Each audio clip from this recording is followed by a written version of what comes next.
Hi, today we are going to learn about AWS Endpoint services. Let's go to VPC and create one VPC. The VPC name is VPC Endpoint. Just you can create whatever name and we can provide any name, any IP address. Just and provide 0.05.0/16. After that, just create VPC. Once create the VPC, we need to create two subnet. One is public subnet, other one is private subnet. Let's go to create one public subnet first. We can directly to give this name public subnet because which can easily to understand whenever we are going to see that public subnet table. Okay, then we go to you can arrange any availability zones. So if you think you can create any availability zones, you can create it. So just I'm understanding purpose I'm giving for Southeast Asia one. So after that need not to give any, I think we need to give this IP address for subnet, create it, and we need to create second two subnet, same VPC for private subnet. Availability zone is 0. Same I used same availability zone for two subnets. So just I provide 2.0/24 that I created. So now I can see two subnet, one is private and public subnet I have created. Another thing is route table. Go to route table, public route table, created. Then subnet associations, and subnet associations is can provide public. Save it.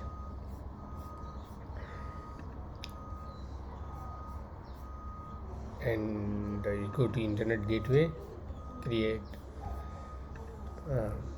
public IGW, create internet gateway, go to route table, go to click public route table, subnet association, edit subnet association, public. Okay, go to cancel it, click it, and routes, go to routes, edit routes, 0.0, and the internet gateway. What happened? Internet gateway is not. It's not displayed. Why?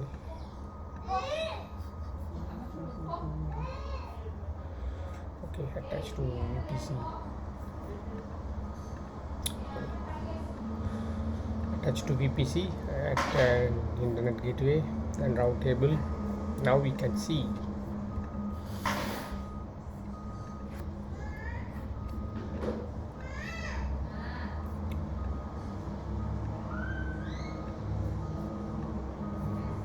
okay, internet gateway. Okay, everything is good. Now we go to endpoint services. My private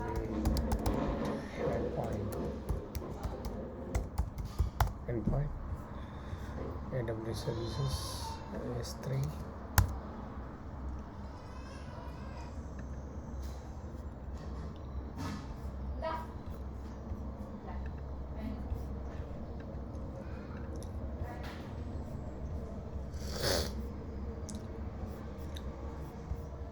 Before that, I think the configuration which is not good, so that's why that private subnet which is not available. So let's go to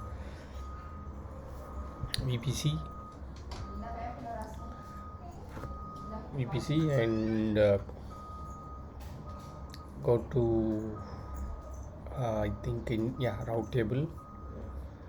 Within the route table, you go to, I think, yeah, I need to create one more private route table.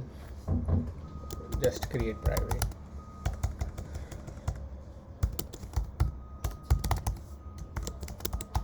route table and VPC and create route table. Okay, then go to subnet association.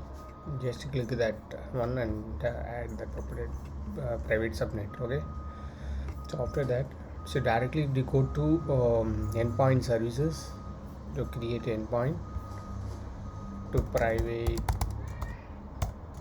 endpoint and S3. Okay, then you can create Amazon S3. Okay, after that you can choose which endpoint we have to choose. After that we can provide a private route table in route table screen. Okay, we need to give this a full access in policies. Then we can create endpoint. Once you create this endpoint, directly if we go to route table for this private, and if you click this private route table, then click the routes, you can see directly it will be implemented in route table.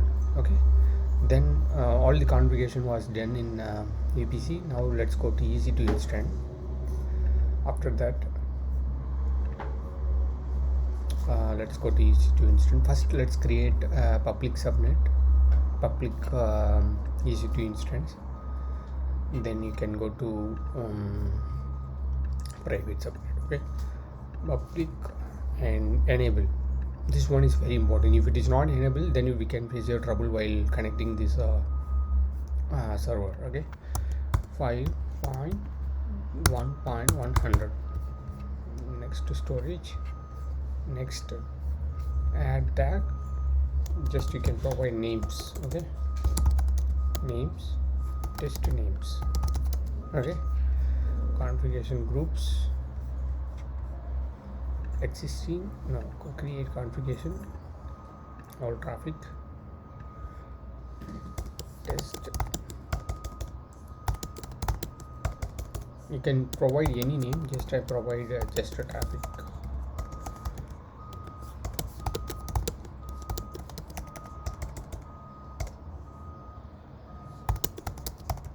Okay, then click review and launch. That's it.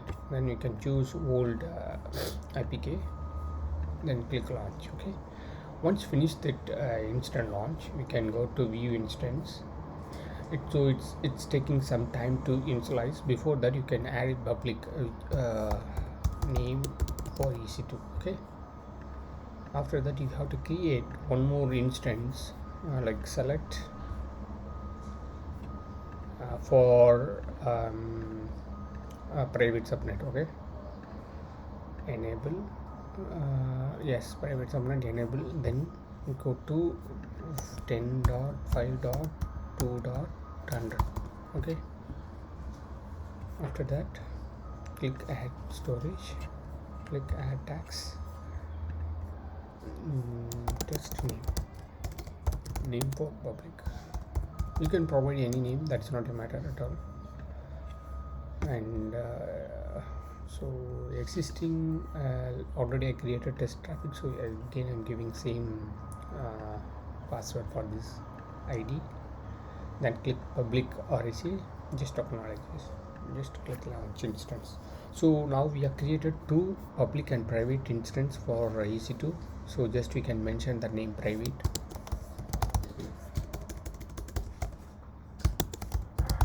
Okay, just click the private, and still this progress is going on. Before that we have to click, and I think we can do that. Once we are initialize the private subnet, then we can launch that public subnets.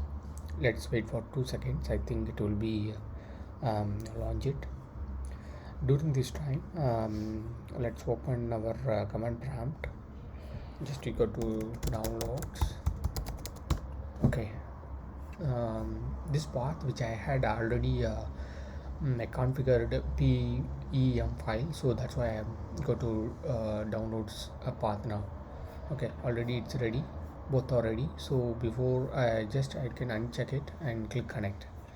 then you can copy this one, go to download path, then you can download, then go to SSH path, then you can go to SSH.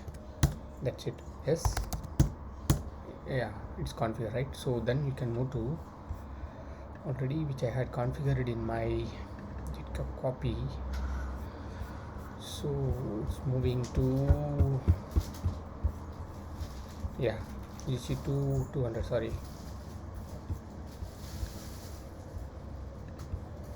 this one we have to go. Okay, go to EC2. So we have to do some nano public dot pem, then copy and paste it.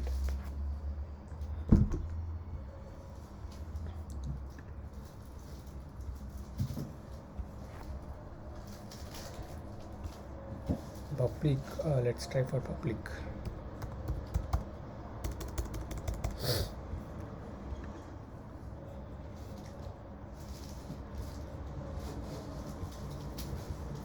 Already I download this public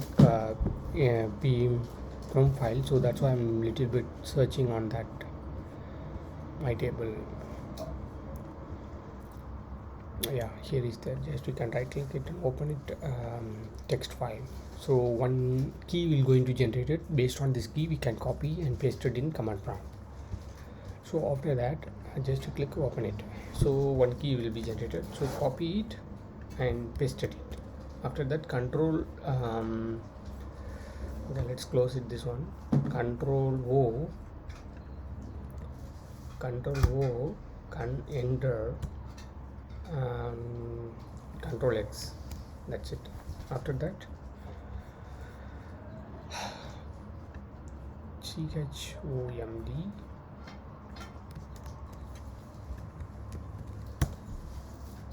sorry, CHOMD, small letter, 400 public dot pem. Okay, then SSH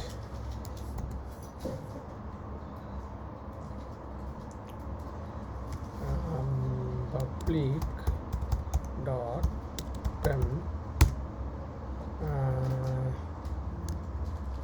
EC2 user at 10.5.2.100. The service would not be okay. Let's stop. I think some error is there. I will continue that next videos.